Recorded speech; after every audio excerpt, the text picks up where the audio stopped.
नमस्ते साथीहरू, बच्चा ठुलो सबैलाई मनपर्ने फ्रुट र सेवेको कस्टर्ड बनाउने गइरहेछु। आशा गर्दछु हजुरलाई मनपर्छ। यसमा चाहिने सामग्रीहरू: दुध 1 लिटर, चिनी आधी कचौरा वा स्वाद अनुसार, कस्टर्ड पाउडर 2 ठुलो चम्चा, 1 आधी कचौरा सेवे, 2वटा सुकमेल र फ्रुटमा आफूलाई के मनपर्छ वा घरमा के छ त्यो प्रयोग गर्ने। आज मसँग आँप र केरा छ, त्यही भएर एउटा आँप र 2वटा केरा लिएकी छु। सबभन्दा पहिला एउटा प्यान तताउने अनि 1 चम्चा घिउ राखी तताउने।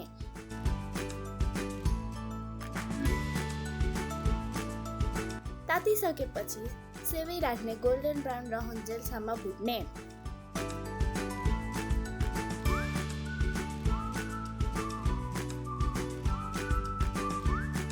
त्यसपछि त्यसमा दुध राखी लो फ्लेममा सफ्ट हुनुजेल पकाउने।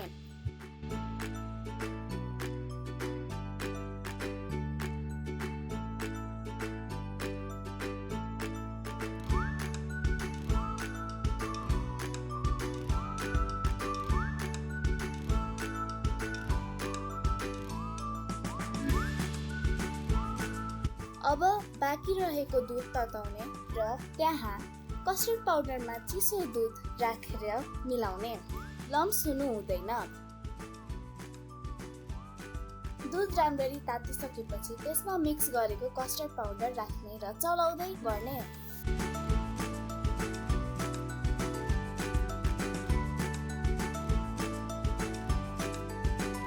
यो बिस्तारै गाढो हुँदै रहन्छ।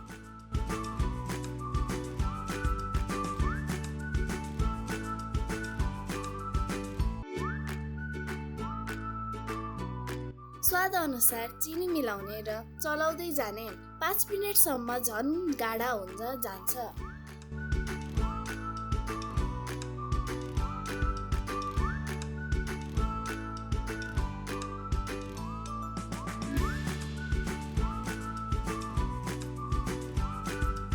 अब पकाएको सेवै राख्ने।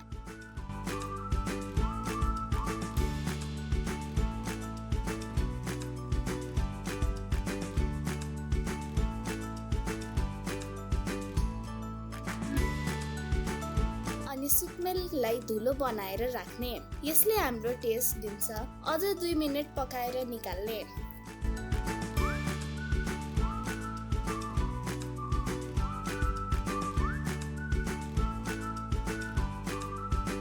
अनि फ्रिजमा 2-3 घण्टा जति चिसो हुनलाई राख्ने। 2 घण्टापछि फ्रिजबाट निकाल्ने।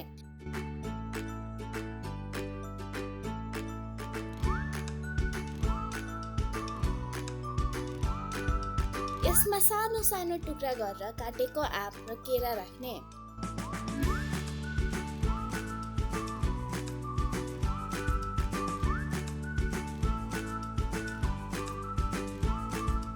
र माथिबाट थोरै आँपका टुक्राहरू गार्निस गर्नको लागि राख्ने।